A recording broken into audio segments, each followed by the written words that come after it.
fact, there's a reason. There's a reason. There's a reason for this.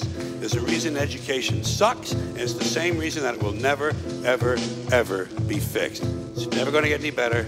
Don't look for it. Be happy with what you got.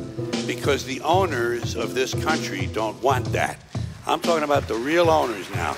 The real owners, the big wealthy business interests that control things and make all the important decisions. Forget the politicians. The politicians are put there to give you the idea that you have freedom of choice. You don't. You have no choice. You have owners. They own you. They own everything. They own all the important land.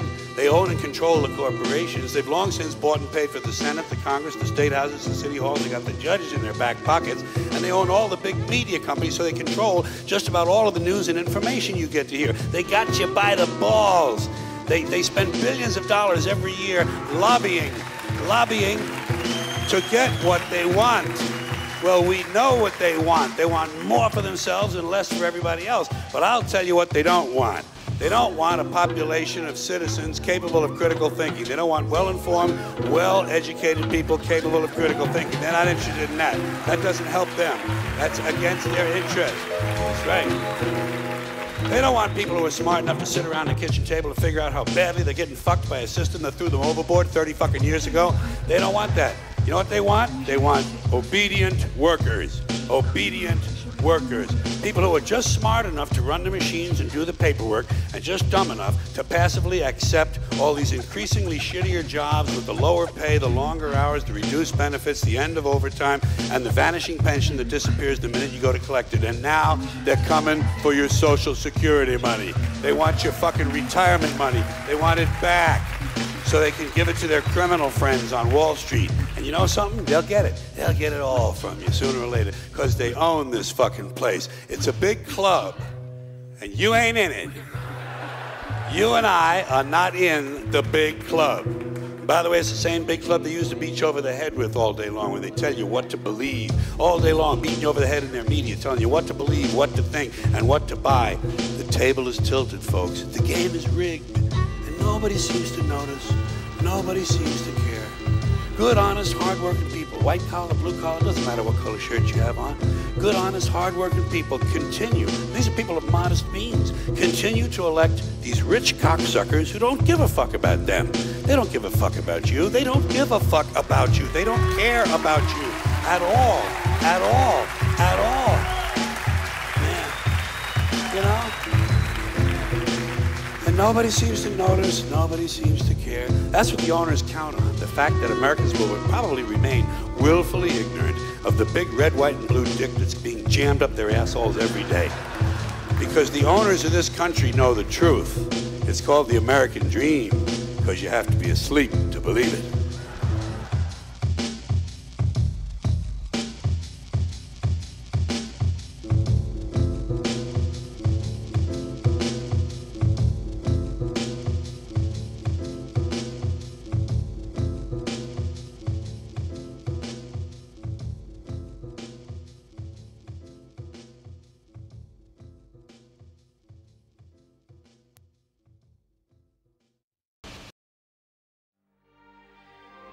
Did Hitler get elected on Monday and start throwing people into ovens on Friday? No, it was a gradual process.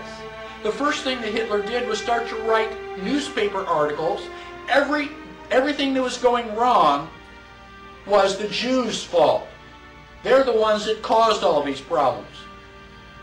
Did the Jews write their own newspaper articles and go, I disagree?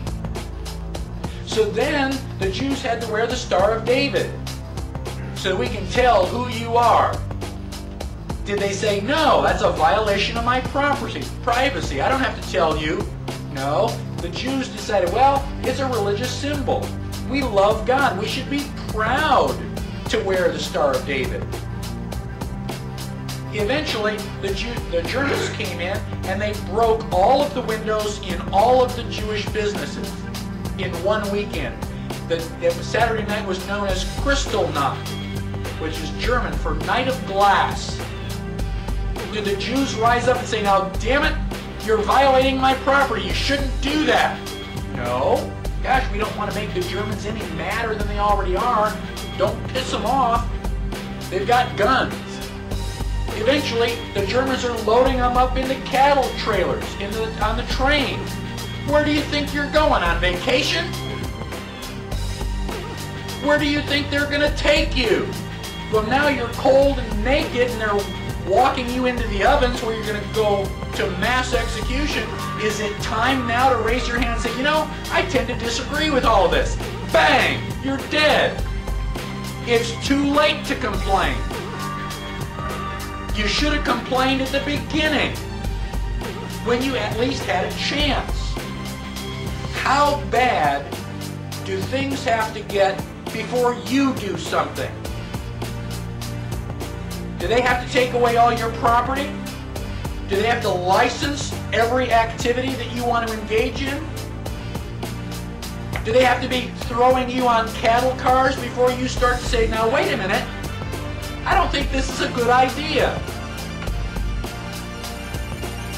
How long is it going to be before you finally resist and say, no, I will not comply? Period. Sooner or later, you got to draw a line and stand your ground, whether anybody else does or not. That is what liberty is all about.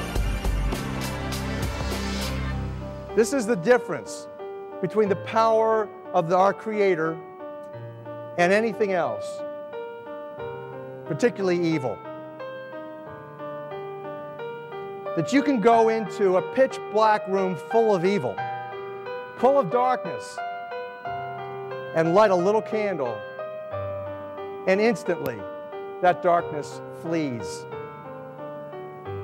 But you can't do the opposite. You can't go into a well-lit room full of truth and wisdom and righteousness and joy and health and harmony with the universal power. And you can't take any amount of darkness and go into that well-lit room and have any effect whatsoever. That is the metaphor which I frequently think of when I think that I'm not empowered. It is the greatest lesson for me, and I think for everybody else, to know that we're on the winning side and that we win in the end.